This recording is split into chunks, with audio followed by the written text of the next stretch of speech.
పిల్ల పల్లెరు కాయ సూపుల్లా సిక్కి అల్లాడి నానేసే పల్లా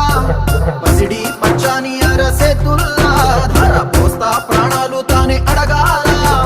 సీతా